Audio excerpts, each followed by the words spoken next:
Good afternoon, everyone, and welcome. I am Amy Brady, a policy associate with Voices for Vermont's Children. Thank you for joining us as we discuss data and data systems for Vermont's child protection system. We are thankful that so many of you are interested in this topic and able to be with us today. At Voices, we understand the important role of data in meeting the needs of Vermont children and youth. It's foundational to all of our policy recommendations. Sarah Teal, our research director, who is on the call with us, compiles Vermont Kids Count data and is an integral part of our work every day. She guides our conversations around gaps in data, questions we should be asking, and shifts that she notices in child well-being. Sarah challenges me to think about the intersection of quantitative and qualitative data.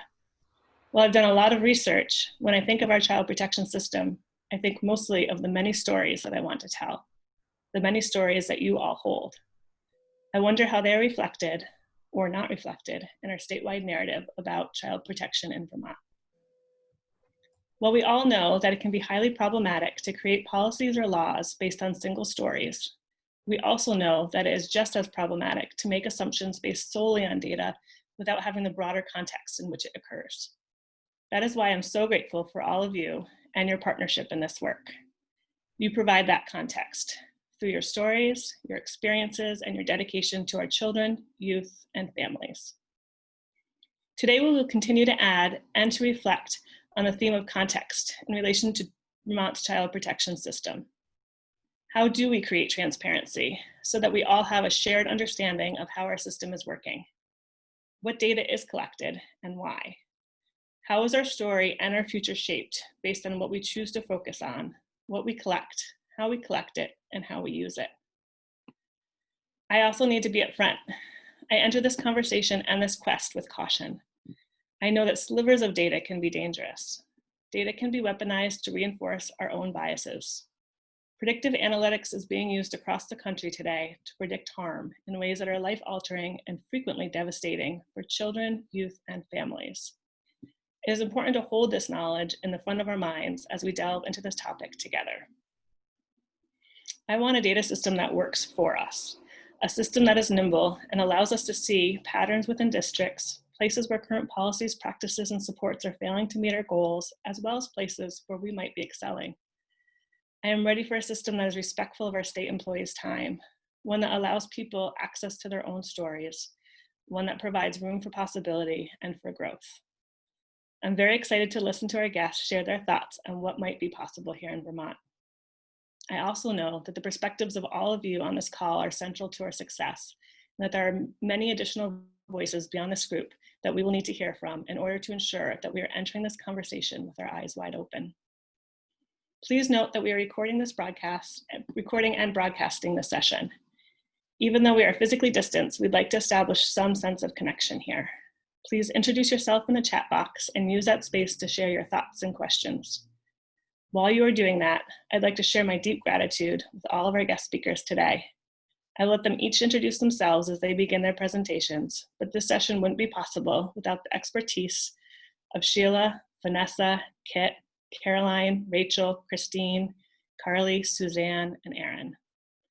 Now I'd like to pass the mic on to our co-host, Sheila Linton from the Root Social Justice Center. Sheila has been a fierce advocate for systems reform for many years. Thank you, Amy. Again, my name is Sheila Linton. I'm one of the founders and directors at the Root Social Justice Center and coordinator of the Families United program. Amy really summed up a lot of what I'd say. I think that was a great introduction, but what I do want to say is that those stories that Amy talked about, those are our stories.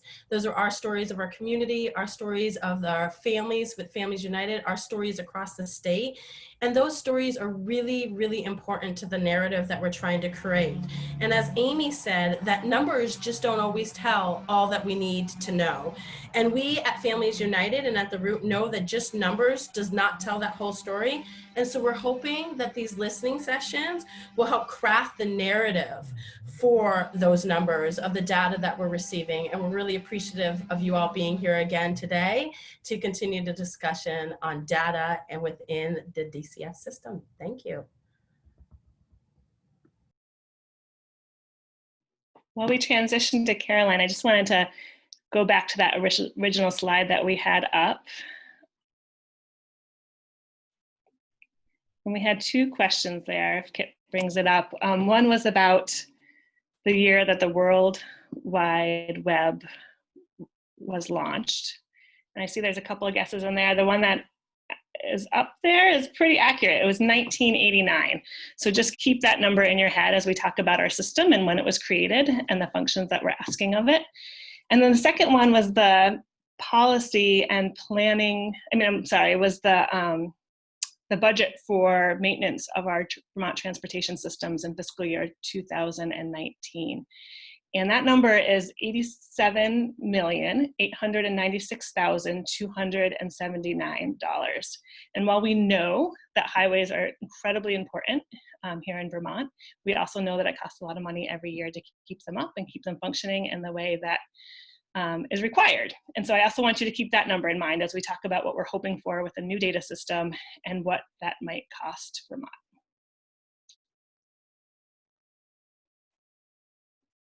Caroline. Hi. So I'm Caroline, and I had the privilege of serving covering 2 maternity leaves in a local DCF office as the resource coordinator.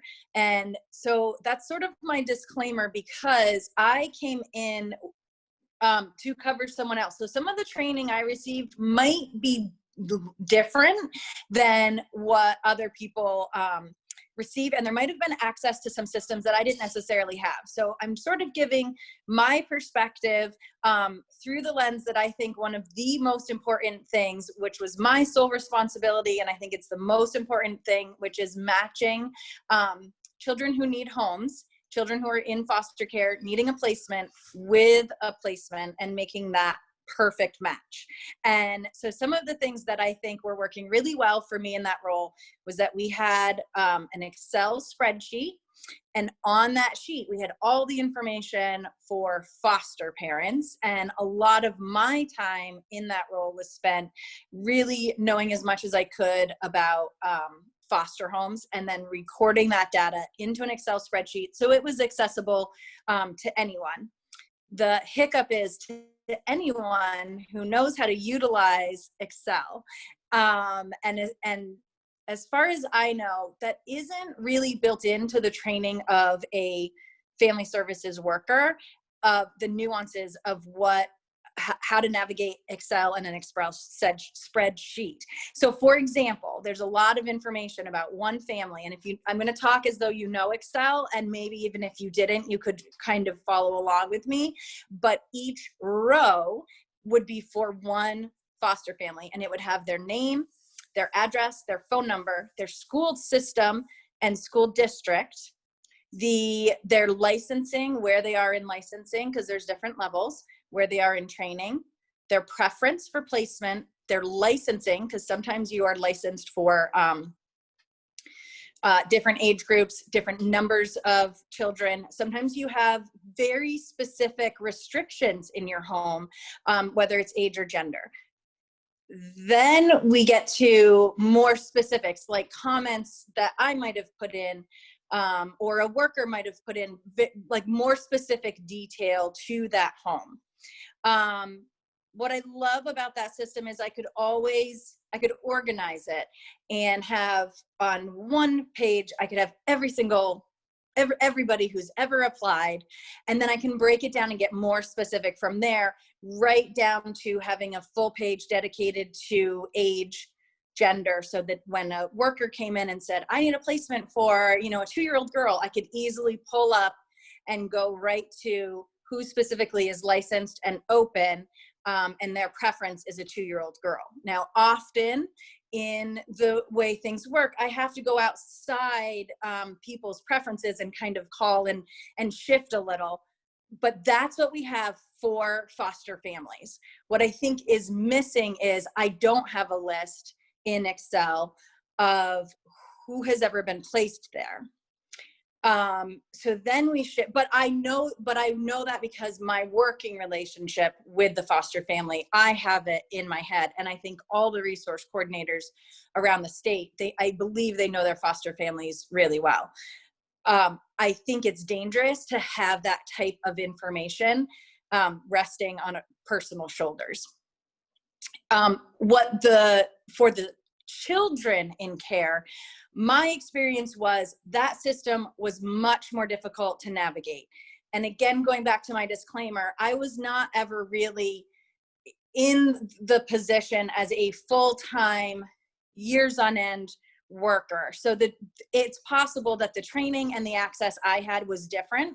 But if to go into the database where we have information for children, that is the system that is used for documenting anything from team meeting notes to doctor's appointments, everything. And there is nothing in that system that I ever was able to find where I could search their previous placement history. So where had they been before, schools they attended, as a previous principal and educator. Those are my two most important things. If a child is either in care and needing a new home or coming back into care, I want to make sure that I have continuity for their education and for their placement. And that is more the ways I found it was through conversations with the workers. Again, that personal connection is really amazing, and it's where most of my information came from children, but it is really, it can be dangerous to have it resting in somebody's mind. And I believe there is a way to have it more about the child, have more readily available information that speaks to what is most important to the child, which I think school is important. Where they are, where they've been placed, where they are in terms of something called family find, which is when you look at what connections they have in their community, whether relative or something called fictive kin, who's close to the family, who does the family see for supports.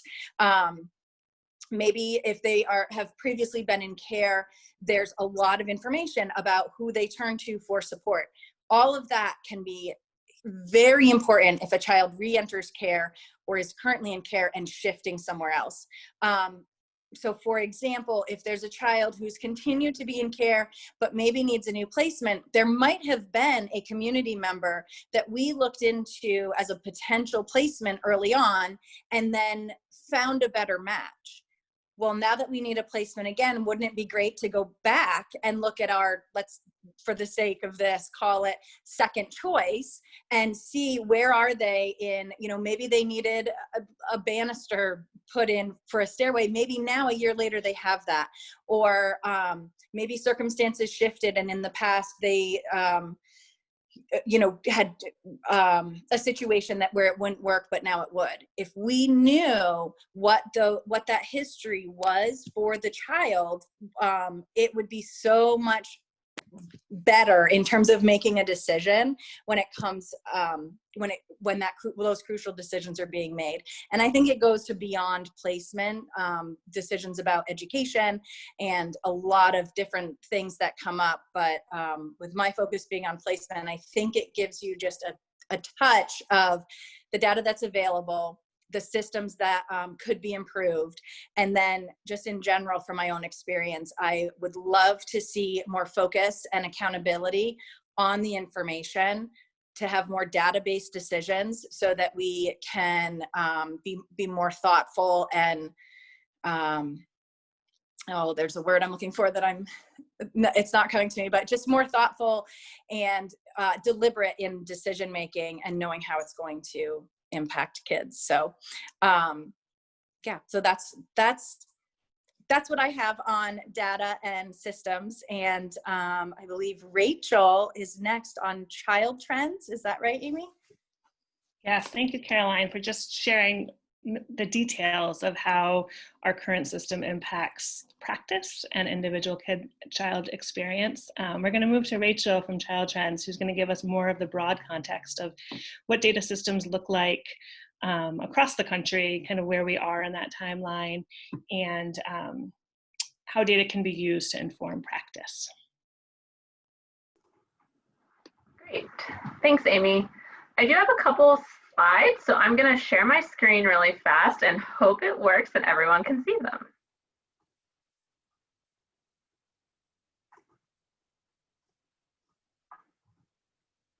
Okay, you should be seeing a PowerPoint in PowerPoint presentation mode. If that's not the case, someone holler and let me know. Great, seeing some thumbs up. My name is Rachel Rosenberg, and I am a research scientist at Child Trends.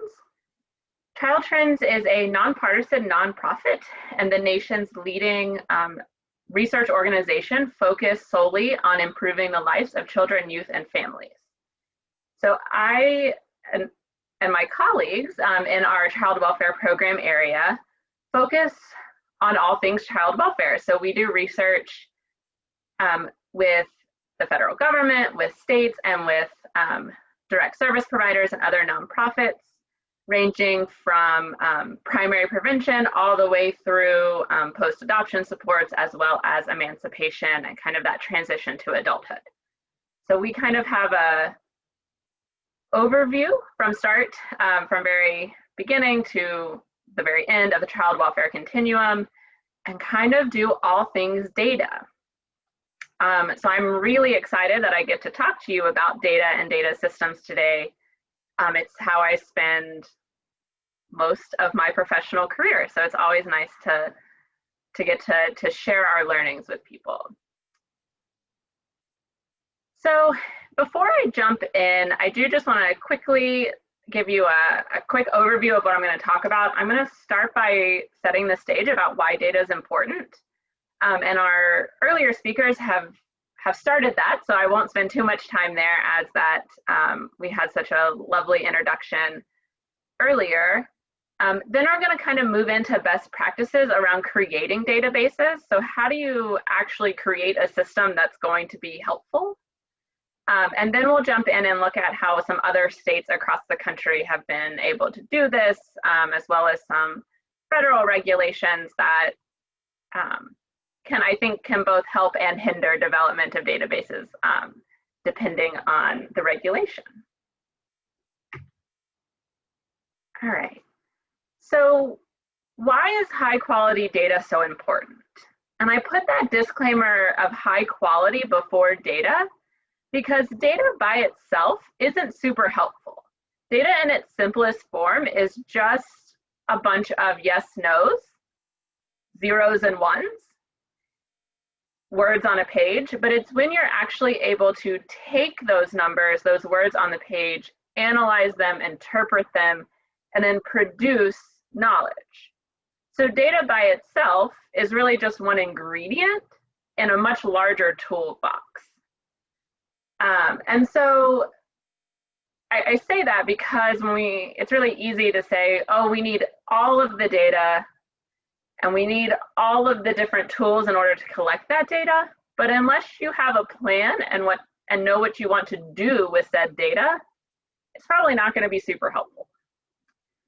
So a couple other reasons that high quality data can be so important. Data is central to policy and practice change.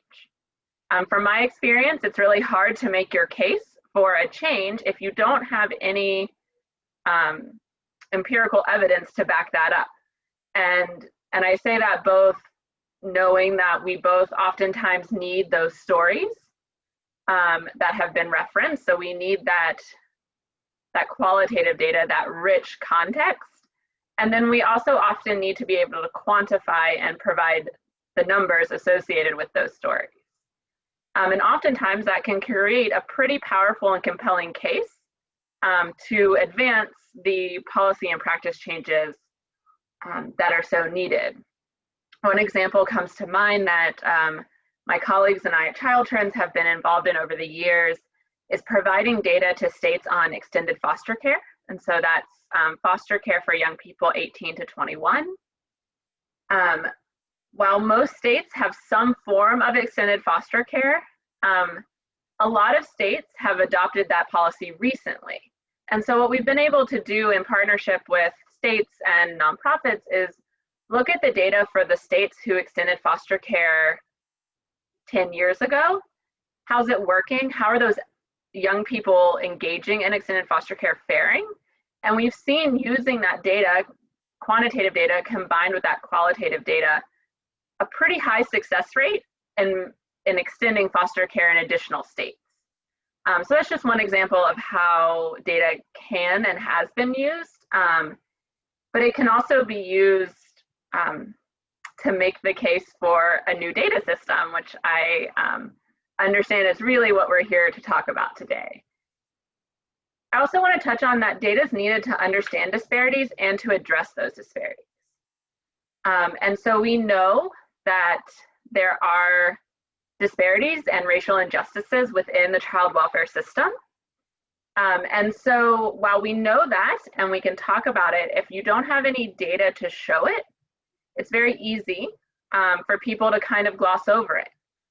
And I want to focus on address those disparities, because identifying the disparities and talking about them isn't enough. You really also need data to move into that action piece, setting benchmarks, setting measures of accountability so that you can track your progress over time and see how you're doing at addressing inequities and disparities.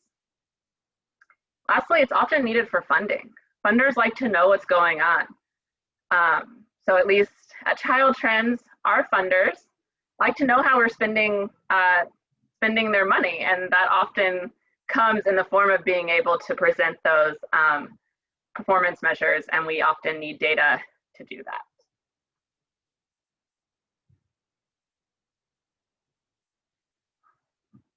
So once you kind of are all in agreement that data is important, and it sounds like if you were joining us today, we probably are all in agreement that data is fairly important. As I mentioned, you kind of need somewhere to put all of that data and something to help you do something with the data. Otherwise, you just have a lot of numbers and words that without a lot of sense making. And data systems are often one of the best tools for data. Data systems allow you to collect, store, analyze, interpret, and disseminate data all within one system. So rather than having to remember, oh gosh, what Excel spreadsheet is this piece of data in, and hunt through files. If you're anything like me, you have files, you save every version and can get pretty out of control pretty quickly. Data systems cut all that out. You log into your data system, you tell it what you're interested in, and it magically populates and gives you the data you need. Doesn't magically populate, there's coding and systems that make it, but the point is that it allows you a way to make meaning of the information you have. So in addition to collecting data, I want to focus on that it allows you to input data. And so what we've seen in child welfare is this can often really streamline the approach. So rather than caseworkers needing to go in the field, they take notes on paper and then they come back and they need to input it into several different places. Data systems are often available and mobile. So you can take them with you. You can enter all of your data in real time, and it cuts out a lot of often tedious work of taking it one place and putting it the next place, then needing to figure out how to store and protect the confidentiality of all those records. That system is all built in. So it takes a lot of hassle out of things. It also allows you to analyze that data. And so if you're curious one day about if I'm a caseworker and I want to know how the children and young people on my caseload are faring or where they're placed, rather than needing to go in and find those individual records, you could go into your data system and pull trends in your data to identify what's going on. Are there commonalities across the children you serve in terms of what services they might need? It allows you to work together if you notice that your colleague is really strong at connecting families to services, but a different colleague is really strong in finding stable placements. It allows you to identify those trends and work together. Oftentimes quicker and more likely than if you have to do all of that trend setting and finding by hand. I'll point out on the slide here, you do see a screenshot. This is a data dashboard. Data dashboards are lovely. They provide snapshot data. It typically has nice colors and nice graphs. So it's a little bit more visually pleasing and a lot of times less intimidating than just opening a giant Excel file and needing to figure out how to make meaning of it. The system has already been programmed to do all of that for you. So this comes from Minnesota and it's looking at maltreatment reoccurrence. So we were able to really quickly identify the reoccurrence trends. You can see that it has kind of spiked a little bit and then is starting to go back down. The other thing I'll note about data dashboards is they often have filters, which is really helpful when you think about subpopulations within your child welfare system. So are you really interested in looking at the young people on your caseload that are placed with kinship families? You could filter by that and just pull up their information and look at what's going on. Again, often a little bit quicker than you could if you were needing to hunt down that data from several different places. I do want to note that databases and technology that run those databases change and grow constantly, right? It's one of the barriers to creating a data system because you make an investment, you're really excited, you launch this data system, and then next year they release version 2.0, it's the latest and greatest, and then you're left trying to figure out, oh gosh, we just made this data system. That's okay. Typically, databases do change. That's just the nature of technology these days. However, they don't, when a new one comes out, it doesn't usually make what you have obsolete. It allows you to make modifications and to learn, but it doesn't mean that you're going to have to be creating a new data system every year, every 2 years to keep up with the latest and greatest. It does mean, you know, every decade or two, you might want to revisit the technology and see what's going on, but we're not talking every year. I also want to point out that you all are kind of in a unique position in Vermont to really learn from other states and incorporate some of their learning, some of their successes and failures at how to create data systems. So when we think about states who updated their data systems to CWIS systems when it first came out, technology has changed a lot and they learned a lot in how to do that, right? So rather than having to reinvent the wheel, you're able to really leverage some of the learnings that you've already had across the country, which hopefully turns out to be helpful because it'll cut out some of that guessing game. What do you need? What do I need to consider? Because people have already done it. There's all sorts of great resources out there now to talk about this worked really well, this not so much. Make sure you're considering this.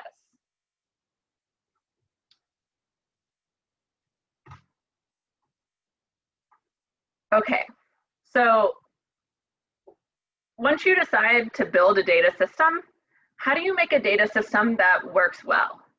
How do you make a data system that meets the needs of different stakeholders, right? It's not just one type of person, it's just not one professional who needs access to this data system. It's often a whole host of stakeholders.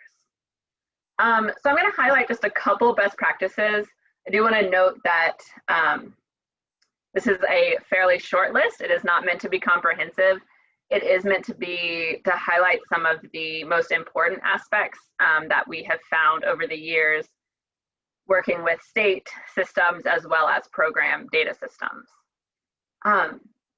So the first one is to involve children, youth, and families with lived experience in child welfare. And I would add to that, you want to involve all of your stakeholders. What do they need? So you want to involve people at different levels within the child welfare agency. You want to involve people who use that data, the advocates.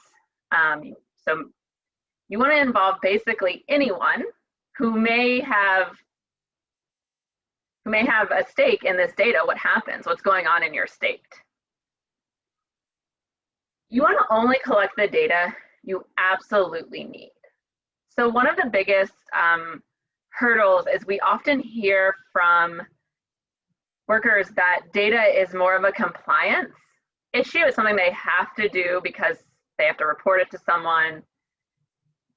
But the utility of that data is often lost because it's such a cumbersome activity to collect and input, right?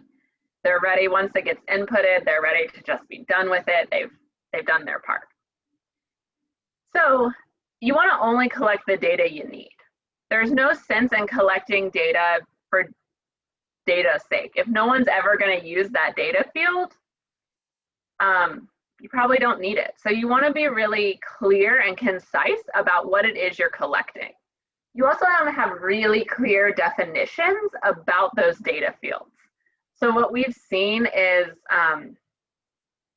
you'll label a data field, young person received education services. And while that seems really clear to the person naming that, someone who wasn't involved in that process then logs in and they're like, well, education services, what all does that include? Does this meet that definition? What should I do? So you wanna be choosy about what you're collecting and only collect what you need. And then you wanna be really clear about how you define that data. This next one is really important and kind of a newer concern. So does the system have interoperability? So as technology has advanced, one of the really helpful pieces of data systems is if you create them in such a way that they can talk to each other. And so rather than having all of the data systems in different public agencies siloed and they can't talk and you can never get the data to link, you can actually now create systems that are set up to communicate with each other, which really opens the possibilities. And so you could set it up to where your data system in child welfare can talk to your education data system. That's huge. It takes a lot of work out of the picture. So rather than needing to have someone pull data from both systems, then try to figure out how to link them, how do you make sure the data is protected, you can now just set up a system that does all that for you. So in the long run, you've actually decreased the amount of resources needed. Lastly, you want to think about who needs access to your database and at what level. So the nice thing about databases is it allows you to create access levels so that people can only log in and see the information they truly need. And so people who input data often need a higher level of access than someone who is just going in once a month to look at trends. And so data systems really allow you to be really clear and concise about who needs access to what. This also really helps protect the information of the children, youth, and families that you're serving. So it helps decrease your risk that an unapproved or unauthorized set of eyes is going to see data that they weren't supposed to. All right. So that's all well and good, but let's talk about the logistics of how you actually set up a data system. There's kind of two pieces within child welfare. You have the SACWIS systems and the CWIS systems. This map here is showing SACWIS system development. And as we talked about, data systems change pretty rapidly. And so while states were really working on their SACWIS systems, the feds released the CWIS systems. There were some big changes, important changes, and I'll touch on just a few. So I do want to mention that there are 13 states that don't have a SACWIS system. Then when they pass the CWIS regulations, there are currently 5 states across the country that do not have an approved CWIS system, and Vermont is one of those 5. So you do have 45 other states that you can learn from and try to incorporate as you embark on this process. I will touch on just a few of the differences because there were some pretty big changes that make CWIS a little bit more feasible than SACWIS. So CWIS, the data systems and the requirements of those data systems were heavily reduced. SACWIS, it came with like 90 requirements to make this database, which is a lot.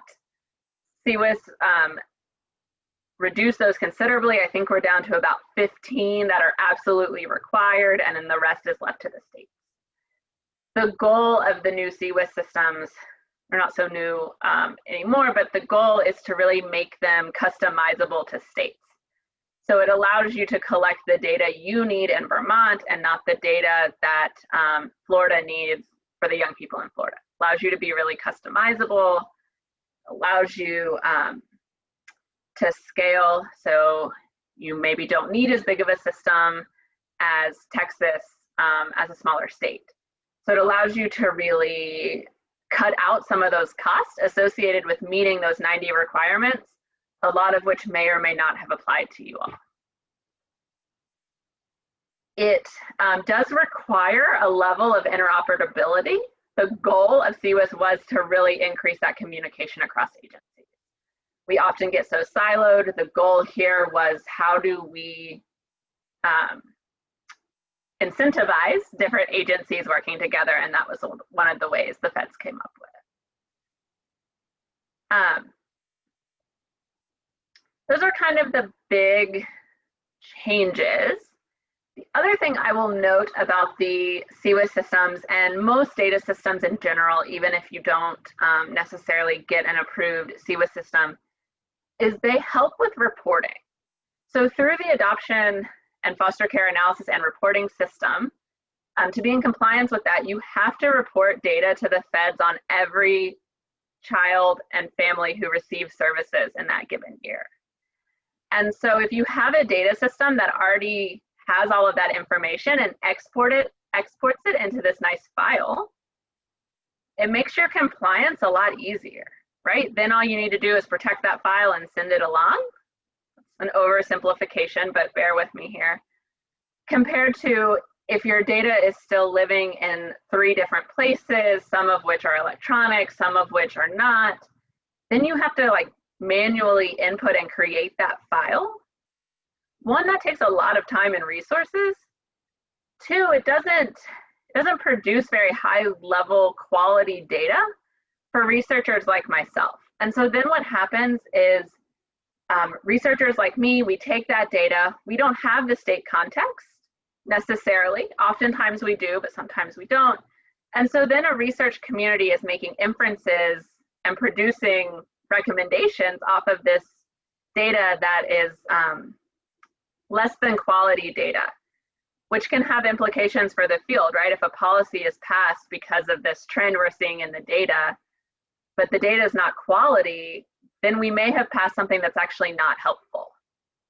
And so not only do data systems really help streamline things at the case level, it can also help streamline things at the compliance level. Helps you report, helps you to get that funding. I will stop there because I think I'm at time, but I will be around for questions, and I apologize for not getting to questions before now. Amy, I will turn it back to you.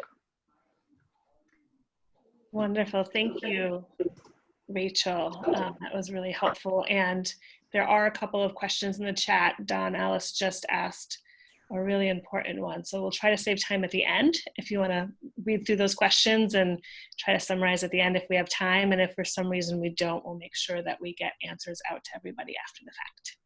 I'm going to pass it on to our colleagues at DCF. I don't know, Suzanne or Christine or Carly, who's I'm going to go ahead, Amy, and start. So hello, everyone. My name is Christine Johnson, and I'm the Deputy Commissioner of the Family Services Division here in Vermont. And I am so excited to be having this conversation. I started in my job about 1.5 years ago and started asking questions about what do we know about X, Y, or Z, or can I get the data on this population, or can we answer these questions? Thinking that I could easily, somebody could, with a few strokes of a few keys, could present to me in dashboard format, in a variety of mechanisms, could provide me the answers that I was seeking as the new leader of the division. What I found out very quickly was that we had a system that was built in 1982, back when computers weren't even really a thing. And our system is still that same very system from 1982.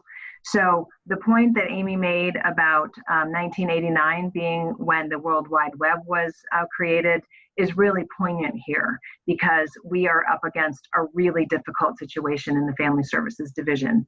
And my problem with that should be everyone's problem with that, is that we cannot serve children, youth, families, the community, partners, and our staff with a system that is 38, almost 39 years old now. And so when I stepped into this job and realized that that was the case, I started to immediately think about, well, what advocacy can I bring from my role? And I'll never forget that Ken Schatz, then our commissioner, was like, this is gonna, there's interest, but there's not the money to do this.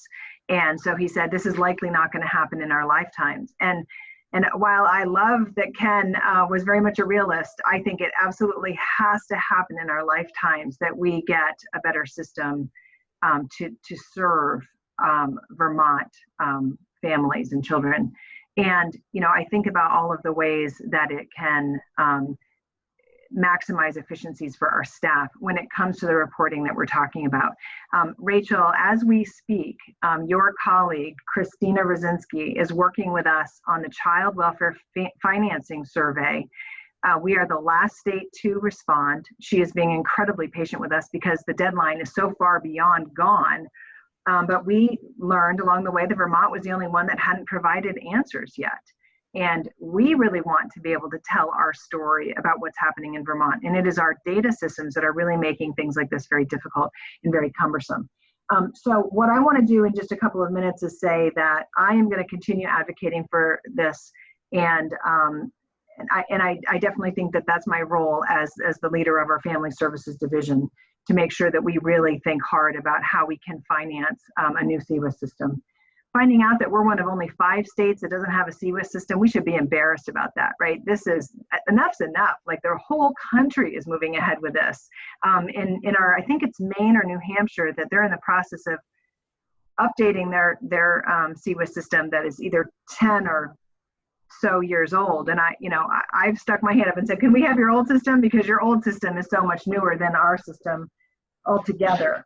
I want us to think about, how do we know with the you're going to see in a few minutes, Suzanne and Carly are going to provide you with a real vivid picture of what our system looks like. But how do we know about how we're serving children, youth, and families with the current database and systems that we have? Having things in people's heads, which is happening a lot in our division, is totally unacceptable.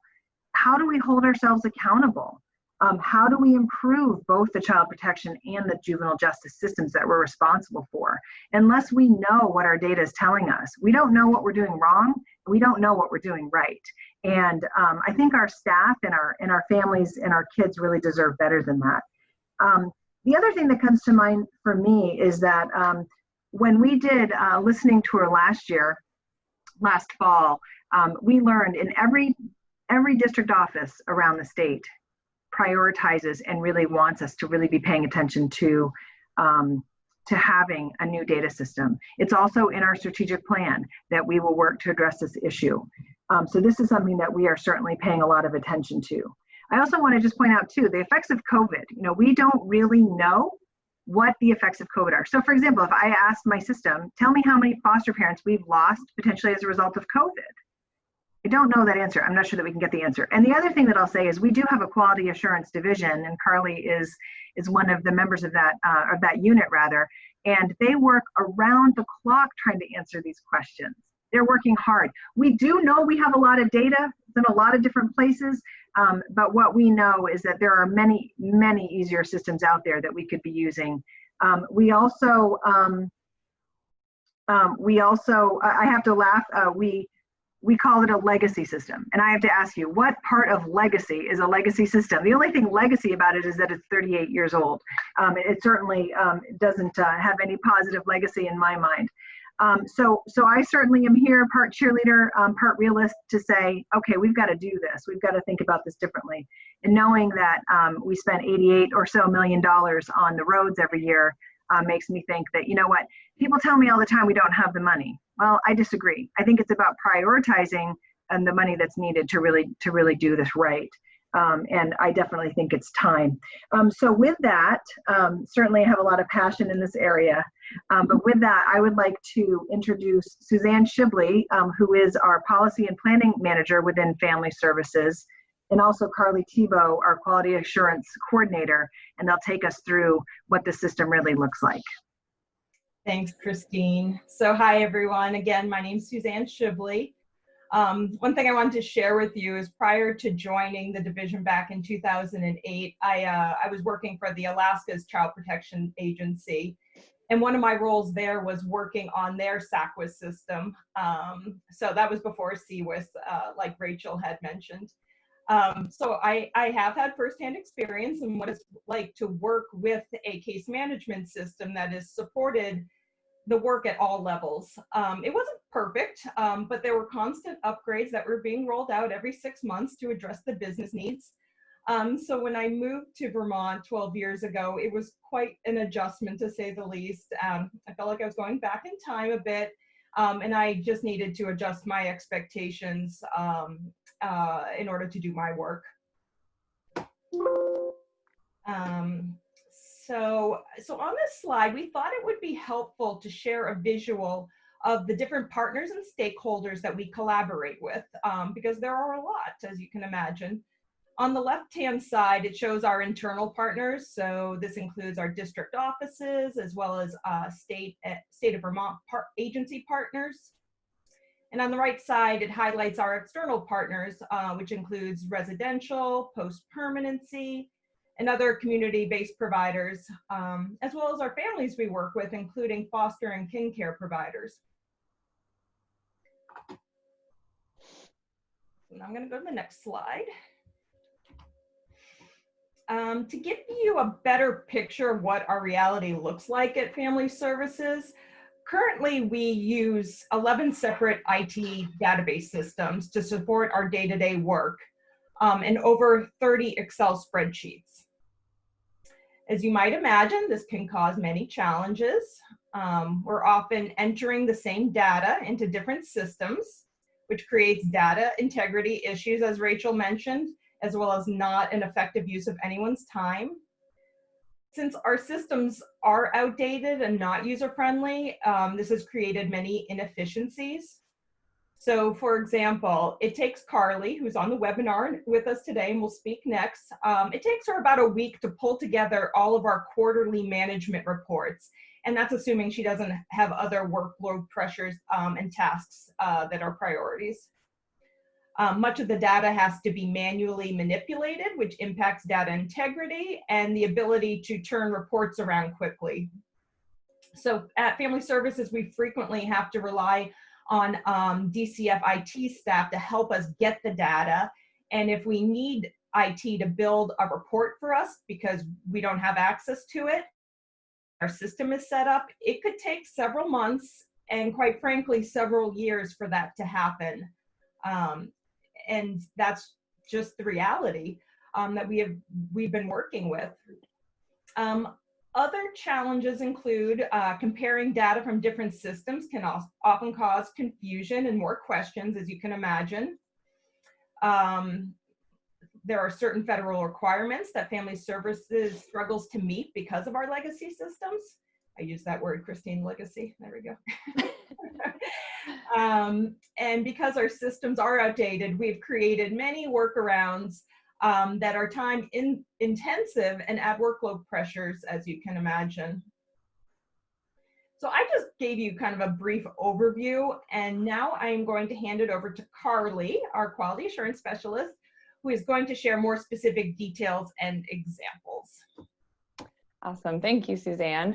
So yeah, I am Carly Tebow. I've been a quality assurance coordinator in our central office for 3 years. And then prior to that, I was a family services worker in one of our districts for 4 years. And in that role, I touched all our different case types, but primarily held a custody caseload. So I'm very familiar with the kind of different roles and different users of the system, and being in a couple of those myself. So our legacy system is our SSMIS system. This is where we keep the bulk of our data, where we do the bulk of our data entry.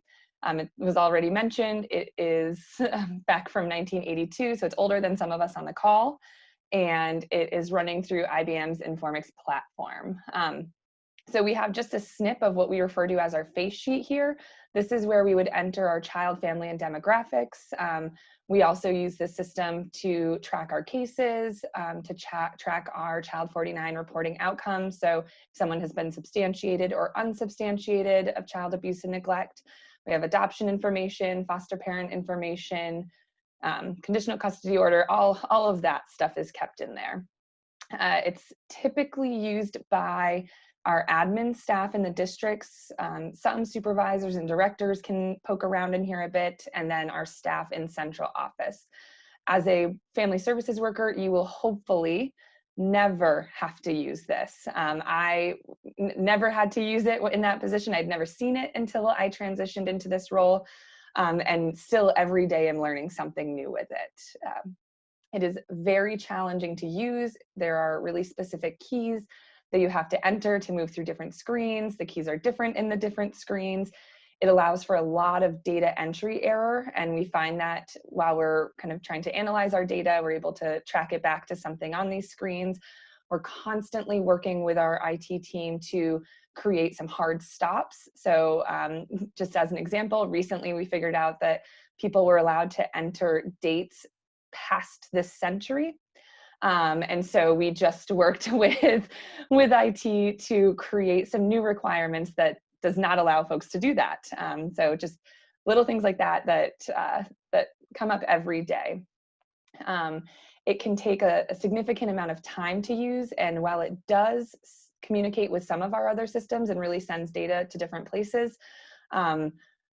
it's very limited in the ability to extract data, usable data from it. Typically, if we want to, we as the QA team were able to query these screens. IT built a function that we can then email ourselves the queries, but it comes to us in a TXT format, which is unusable unless you export it into Excel.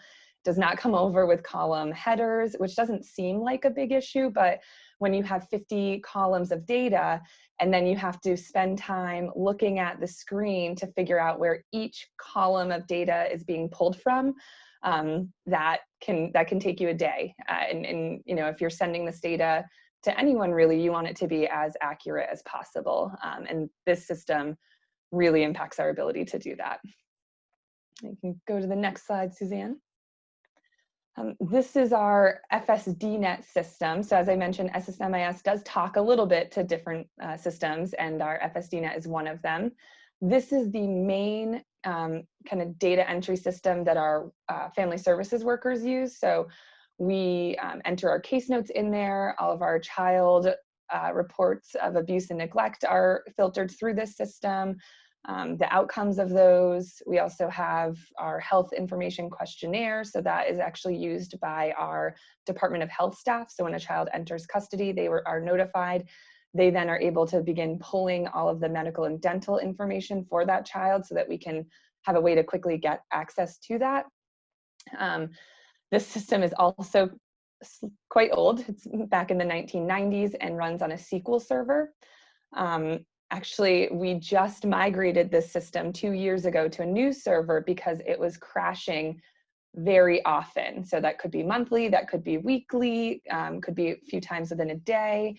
And given that this is the main way that workers access their child data, it then became really risky, right? If we're wanting to know something new about maybe a new partner and we're not able to access our child abuse and neglect registry, so that's the CAN registry you see on there, that can then, like I said, just create a lot of risk. And so there was an 8-month project to migrate it to a new server, and I was part of that.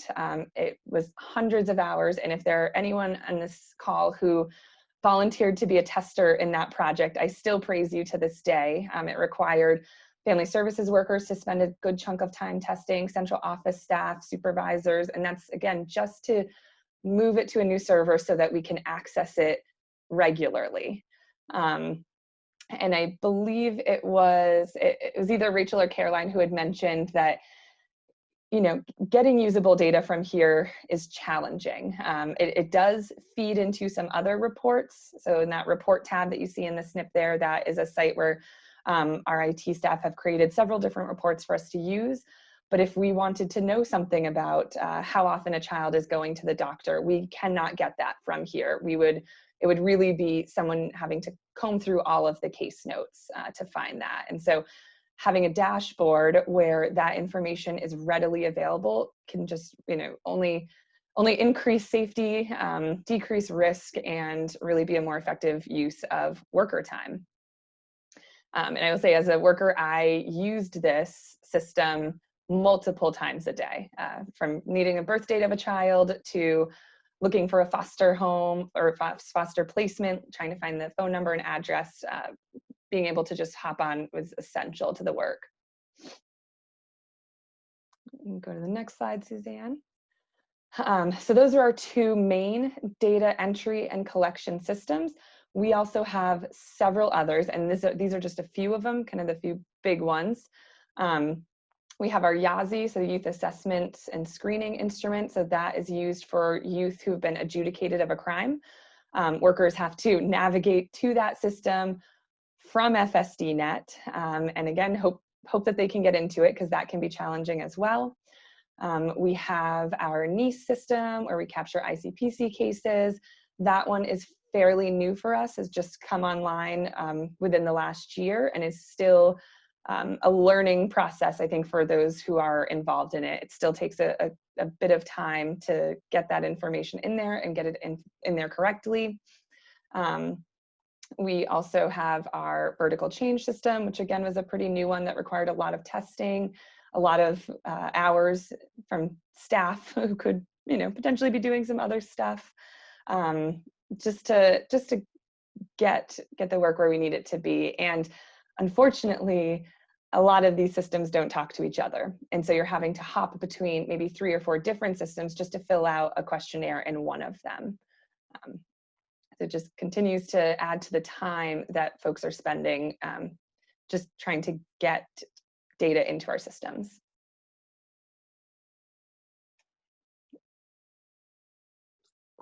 And then our spreadsheets. I wrote down the phrase high quality data because I think that is something we are significantly challenged with here in Vermont. We have a large number of spreadsheets where our data is collected. I think we had 30 plus in one of the earlier slides. And that's really just the tip of the iceberg. I think that's counting maybe those high level ones that we're very aware of, so our grants and contracts, our human trafficking, our youthful offender stuff, but that really doesn't include the individual spreadsheets that almost every person in central office, and I know a lot of district staff, keep track of themselves because we cannot get the data from our system in the way that we would want to be able to use it. So as an example, Suzanne mentioned that I do our quarterly reporting. And so that's about 15 spreadsheets alone for a total of about 40 different tabs. And again, that's really just to get at our very base level foundational data. And there's a lot of manipulation that has to go into that, a lot of formulas that we have to input ourselves and really hope that there's no human error there, but it does allow for a lot of it. And I think something that's also frustrating about spreadsheets is, you know, we're really working hard to get data into our districts, and I think we're at a time where we actually do have a lot of energy around that, and we have district staff reaching out for data and wanting to know more about it. And there's nothing that hurts my soul more than having to say, I'm sorry, I can't get to that for about a week, or we actually have no way to pull that data, or let me submit a ticket to our IT staff to see if they can do it. Just so you know, we're a few months out from being able to get that. And so again, you have folks who are really wanting to use data and really wanting to use it to inform practice, but being able to provide them with high quality data in a timely manner so that they can, inform the work they're doing is a challenge. And I think I've said it before, and I will continue to say that it feels risky at times. And so if there's something that we can do to prevent that and to support our staff in really being able to use data in the work that they're doing, I think we should all be shouting for it. All right, well, thank you, Carly, and thank you, Suzanne. I am reminded just in hearing you describe this in this level of detail, just all that our staff and our system is holding just to manage the day-to-day work of our division, and it's pretty overwhelming. What I do want to spend our last few minutes is just talking about what are the benefits of a CWIS system. And to answer your question, Representative Redmond, I do think that a CWIS system can consolidate a lot of this. And I know that there are others that can speak more eloquently about that, but that would be the plan, would be to pull all of this together in a CWIS system that can certainly wrap this all together. But just quickly, certainly I talked about efficiencies and how we could serve children and families better with a CWIS system. We know that we can manage our program outcomes and we can focus on quality in a much better way. And I saw your comment, Patrick, about wanting to know more about our programs successful? Are they improving outcomes? And I think we would know that much more with a CWIS system. We certainly know that a lot of what we do is we report to the federal and the state government about what's happening across both of our child welfare and our juvenile justice systems. And again, how much time are staff spending trying to get the answers that we should be able to get to fairly easily? We know that we want to be able to share information, and in a few minutes, Erin Rowland Forkey is going to talk about what that could look like to really improve what foster parents and what kinship families really know and understand about the kids they're taking care of, and how our system has an obligation to really be able to communicate out to our foster parents, our families, our partners, our community providers. And I think we're missing the mark there. I think there's a lot more information we could be sharing if we really had a better system in place. And then also, policy and practice changes. If you don't have a good system that's keeping up with that, it makes it more cumbersome and more difficult to track. And so these are certainly the benefits, some of the benefits that a new CWIS system would provide. I also want to talk a little bit, I don't want to get too down in the weeds, but I know a lot of you are familiar with the Family First Prevention Services Act. And what we know in talking to a consultant from Florida named Don Winstead, he is a former secretary in Florida of Human Services, he let us know that if we're trying to implement Family First and we don't have a good data collection system, it's a little bit of a non-starter. But what we also know is as of 2021, Family First is moving forward, and we are moving forward with them, with that act. And we are potentially going to leave millions of dollars on the table if we don't have a data system that can really help us effectively track who's a candidate for e-dollars, who's not a candidate. If we can't flip that switch in our data system, and we can't do that yet, then we're going to potentially lose millions of dollars that could come through Vermont's doors. And that's a real problem, especially when you think about what we could use those millions of dollars for in our system. We do know that when cost estimates were done, I think a couple of years ago prior to me coming on, the cost was about a $22 million build. But the good news is the federal government will pay for half of that. So, let's assume 11 to 15 million to build this system. I know that's a huge amount of money, but I also know that we don't need that all in 1 year. We can build this over several years, and there's not one IT company out there that would tell you that they could build the system anyway in a 12-month span. So what we do know is we could build this in chunks and really just need a couple of $1 million a year to do this. I think that there is some hope here. Again, it's a large chunk of money. We don't need it all at once. And when I think about the money and the savings that we will find in terms of efficiencies within our system, and in turn the better care and protection of our kids and our families, to me it's a net sum gain all around. So I do want to turn things over right now to Aaron Roland Forkey, and know that we can answer some questions at the end. So thank you, and thank you, Suzanne and Carly, very much for your support with this. Thank you, Christine, and your team. I don't have any slides, but this one is fine. If it stays up, it's okay. So my vision has been, several years ago, I approached central office about a platform that foster parents could use to build and retain the life experience of children and youth that they care for in their home. And so just thinking about a data system that is alive and can interface between DCF, the foster families, as well as the families of origin. What I kind of imagine the experience of children and youth moving through foster care is kind of like a house fire, where you lose everything. You lose your family photos, your prized possessions, any trinkets, anything that kind of had memories for you, you lose. And as kids move through foster care, they lose those things over and over again, because we don't have a way to pass that from one home to another home, even if we ourselves have kept information and rebuilt that. And we also don't have a way of gathering it from their family of origin for them to have as they move through to whatever permanency looks like for them.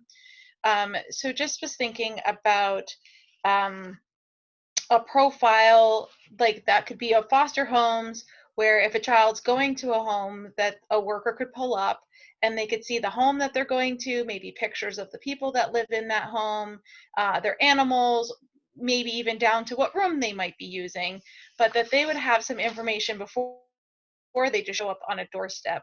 And then in turn, that it would be a dynamic platform where the caregiver would be given a password for the child or youth, and they would have data that is stored within there for that child or youth.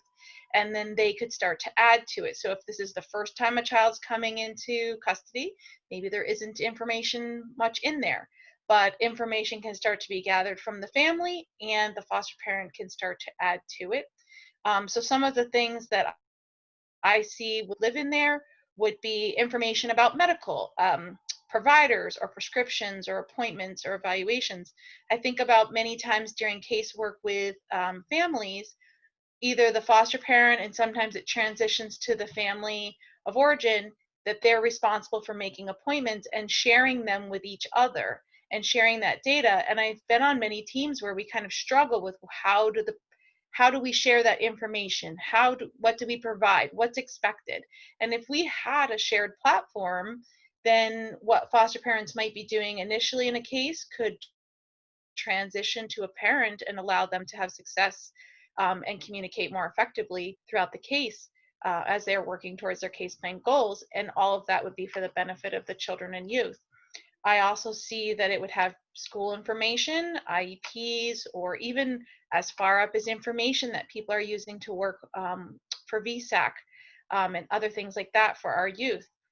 Team members that may not be connected with DCF, such as mentors or other people like that, even say family or friends that have been determined that the children or youth can maintain contact with.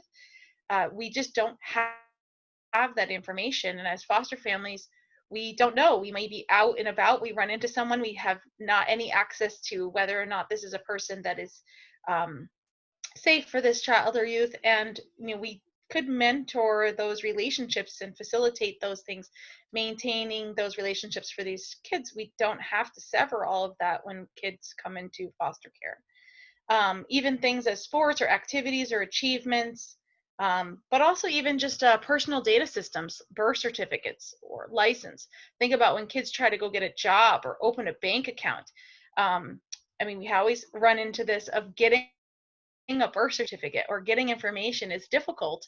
And, you know, I know specifically a child right now who is working, who can't cash their paycheck because they don't have a bank account and we don't have a birth certificate for them. So we just can solve some of those kinds of issues, right? If we just had a place where we stored this, and then the foster family could have access to information. And pictures, building kind of that timeline of a child and youth's life, and just working towards normalcy. The families could add information over time that may be past information, maybe medical or family history or just experiences or things that have happened. I mean, I've had kids come to me where I didn't know that they were on a prescription, for example. And then when they left, I didn't know how to communicate it to the next person or place that they went. And unless you've been a foster parent, it's hard to understand how that would ever happen, that we wouldn't have access to the next place that a child or youth would go. But it does happen. And I have often felt like I am contributing to medical mistreatment because I have information or prescriptions or whatever it is, but I don't have a way to share it with the next person. Just giving it back to the worker just puts another thing for them to manage on their plate. So also, I mean, I've even had a place where I've had an animal of a youth, and just wanting that to be kept in their information and not let that be forgotten, that there's an animal that this youth has, and maybe they can't be reunited with it right now, but maybe they could eventually. You know, just thinking about kids are driving and they see a house and they're like, I think I live there. It would be great for us to have some information about those things kind of as built as a life experience. So I just see that the families of origins, again, could put updates about things that are happening. It could be a journaling kind of system where foster parents can journal the life experience, the data that we're often asked to keep track of, things that are used in, you know, case planning or mental health services for our children or youth. Just have that in. The families of origin as well could have their journaling on kind of two sides of one platform, if you will. And I could see that the custodian might have to approve what gets entered into, say, the center, and then who has access to see what within the center. But you could keep your journaling there and everything could be within some kind of central location. And then I would think if a child or youth were to transition to somewhere else, you know, my password, for example, may not be active anymore. And it would go to a new person, and they would then have their own blank journal to start from there, and they could see what was in the center and approve for them to see. You know, things like past case plans and those kinds of things. I know as foster parents, we often go in to the office and ask to read the case, read the file. And because we need that past information to know how to best serve these children and youth. And I think about the amount of time that is spent by people, you know, going through the file and redacting what they need to redact and taking things out and then putting that file back together after we've looked at it. You know, there's just a way that we could use information. Just think about social media and how we have so much information available to us, that we could really make the life of our children and youth much more normal, and some of the experiences of foster families more sustainable for them to continue this work. They would feel like they had a way to make information be known and that it could be included and used in the case plan. And then a family, if a child or youth were to transition to permanency, whatever that might look like, they could have access to this data. I have so many times filled out forms and just have to put unknown. I mean, many years, dozens of years later, I still don't know if my kid ever had surgery before I knew them. I still don't know if, you know, there's any allergies that I just haven't experienced with them yet. Just to get more information that we can for our children and youth, that information belongs to them. I think about all the information that I have in my head of what we might call tribal knowledge about kids that have always been in my home, that our kids lose that. You know, kids that experience foster care, they lose all of that information. There's no one that holds all of their tribal knowledge.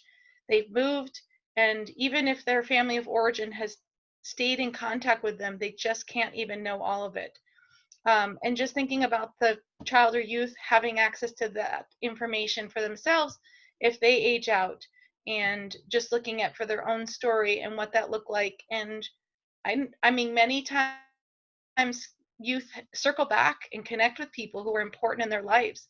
They don't even know who we were often, or I've had kids run across the street and just come over to hug me and Barry. They're to see me on the street, and they remembered maybe my first name, but didn't know how to find me and didn't know how to contact anyone. So I just think it's really important to think about not just the data system for the users within the system of the professionals, but how that relates into the foster homes, how it works for the families of origin, and then ultimately for the children and youth and their experiences within this element of their life. I think that's it for me that I had, so I'll give it back to Amy. Thank you so much, Erin and everyone. I feel like I'm always amazed at how complex our system is and how nuanced something that seems as straightforward as data can be. And I appreciate everybody bringing their different roles and their different perspectives to this conversation. One of the themes that's come up in the questions that I also heard in Erin's summary of how this new data system might benefit children and youth is the idea of who owns their story and who has access to their story, and how multiple truths might be able to be recorded within a system. And that idea is exciting to me. I feel like anyone who has spent any time with youth who have transitioned out of care, there's often a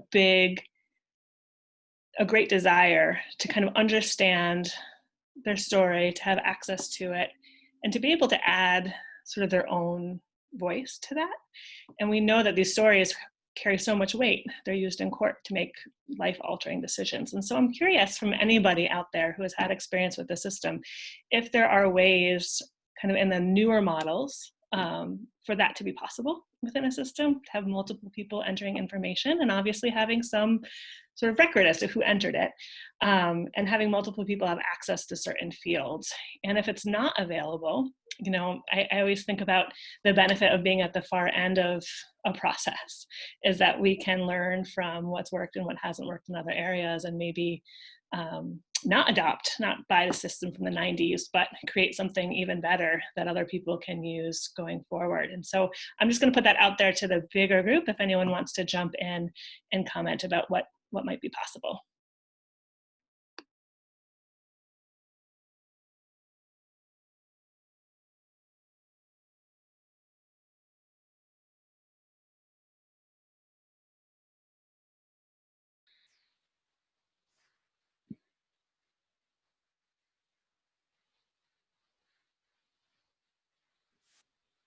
Amy, I just want to agree with you. I think it's time to vision what the system is all about and how we can help children and families more comprehensively right from the get-go.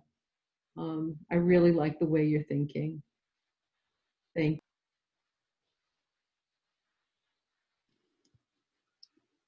Hi, Amy. It's Cheryl Russo. Sorry, you froze a little bit during what you were saying, and I couldn't quite get exactly what the context of your whole question was, but I know it was about the data system and information getting shared, if I'm correct. Can you just repeat a little bit of what you said? Yeah, thank you. I'm sorry, I don't know where it froze, but the general theme was the idea that one of the things that I've heard in the questions, and I've also heard in the presentations, is that it could be helpful to have a system where multiple people can enter information and multiple people can access the information. And I'm just curious if people are aware of systems like that around the country, and if not, you know, sort of what the process is for creating a visionary system for the future. And to add to that, I think one of the pieces that we talk about often is money, and I try to put it in context. And what I appreciate from DCF's perspective on this call is that we don't need all of the funds up front.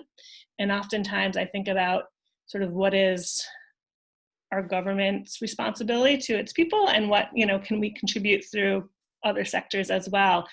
And many of the functions of child protection, or the ask for an office of child advocate and family advocate, or other things, I feel like really are the responsibility of our government. And I think since this is a one-time expense, we should really be bold in our asks and have a wide net in terms of who we're asking to try to pull together to make this work for our children and families. And so in the follow-up, there will be lots of information going out to everybody who participated in the series, but also a call for help to try to kind of come together as folks who are connected to the system in many different capacities to try to come up with some solutions together. I do wonder, Amy, if one of the things that we can find out, because 45 other states have gone before us, what states are doing this type of cross-sector data sharing, and what does that look like, and what does that mean for what we want to do and how we might think about it differently. But I imagine that other states have thought this through too, because I think this would be the gold standard is if we could really use this to be able to communicate. Erin, when you talk about the impact on kids and families, it brings tears to my eyes every single time. And I love that you bring that story, because that is what matters, is that our kids know who they are, who their tribe is, and where they've come from. And we owe it, yes, it will impact staff. Yes, it will impact our reporting. Yes, it will impact a lot of things. But all I care about the most is kids and families, and how they know who they are, how they get a driver's license, how they get a job. And we owe it to that is our responsibility as a system. And so, yes, all those other things are great, but it's what you talk about that really resonates for me and for why this is imperative. This is our responsibility. And I'd love to know, and I don't have an answer, Rachel, I don't know if you do, about have other states been able to figure this out in a way that can allow the data sharing. I know it's tricky. I know there's a lot of confidentiality, but I would love for us to explore this more. Yeah, there are several states who have integrated data systems now.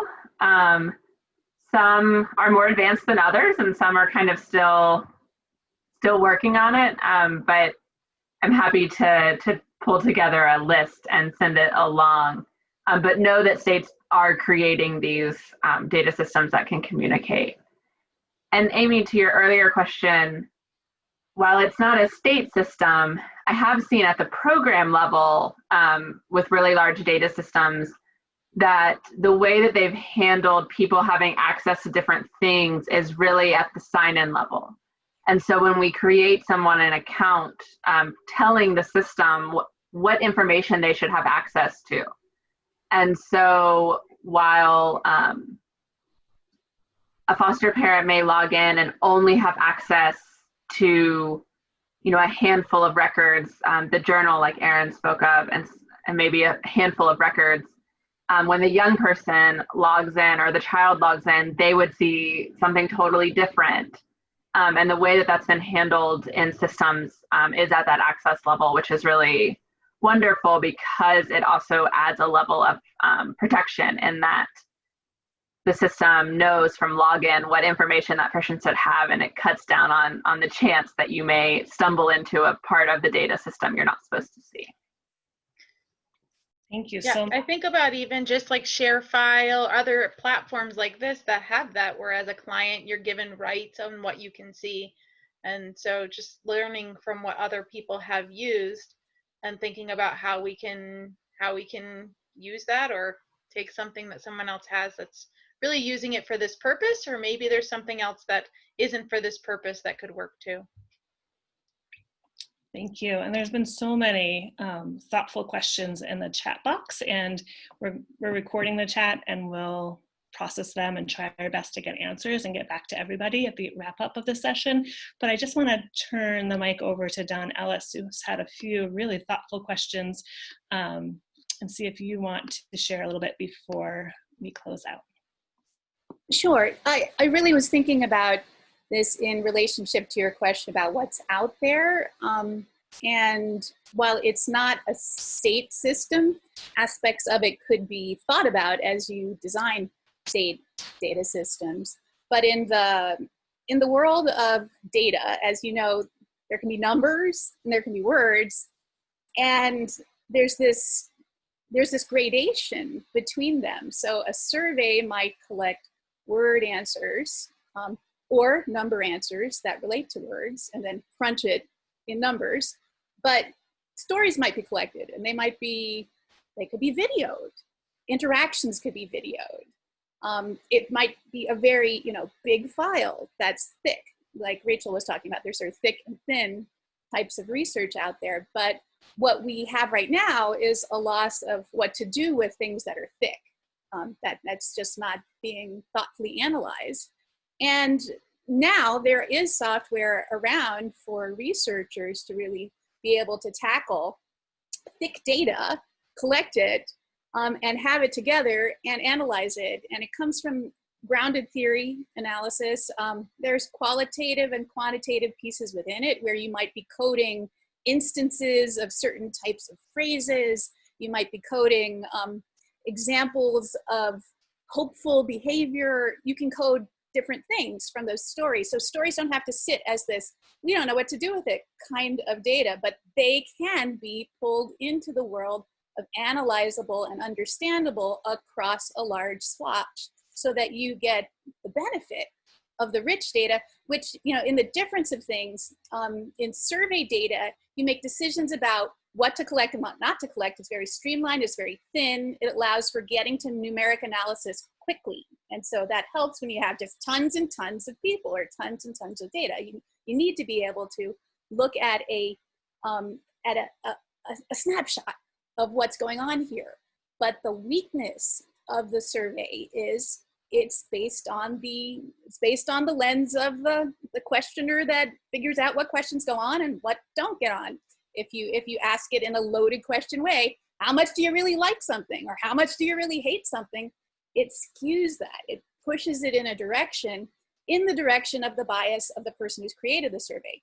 So it's good to have both, really, if you're trying to understand what's going on, both the thin data of quick analysis, how are we doing, let's check our benchmarks, but also the thick pieces.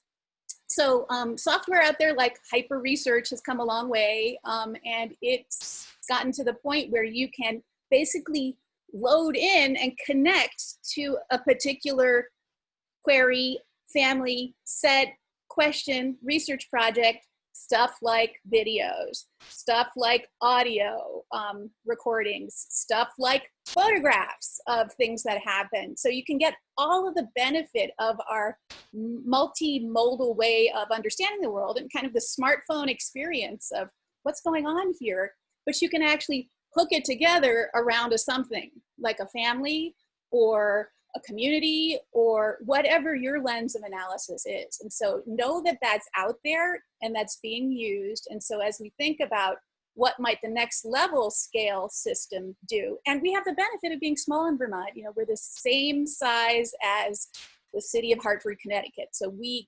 can take things on that are more thick in nature to answer questions at greater depth, to be more sophisticated with how we understand what's happening here if we build it first. It's very hard to do it when you've got a pre-World Wide Web sort of system and you want to make it work and you're just like constantly coding solutions afterwards. So now is the time to think about how do we build in the richness of the stories we have, as well as the questions of the things we need to know, and then look ahead as at the federal level, possibly incentives are changing about what needs to be happening in children and families. And so if you stay connected to those conversations as you build it, you won't find that you've built it for today and suddenly the whole structure is affected by the federal incentives to become something different. So you can build it with that in mind as you're looking ahead.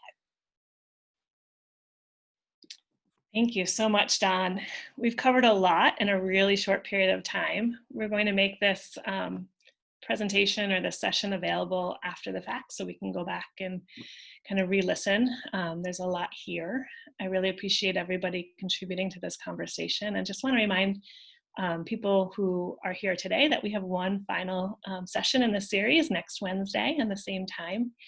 If people want to kind of join us in our work, there's a link that we sent out in the email just to kind of stay connected going forward. And again, thank you so much for committing your time today to join us in this conversation.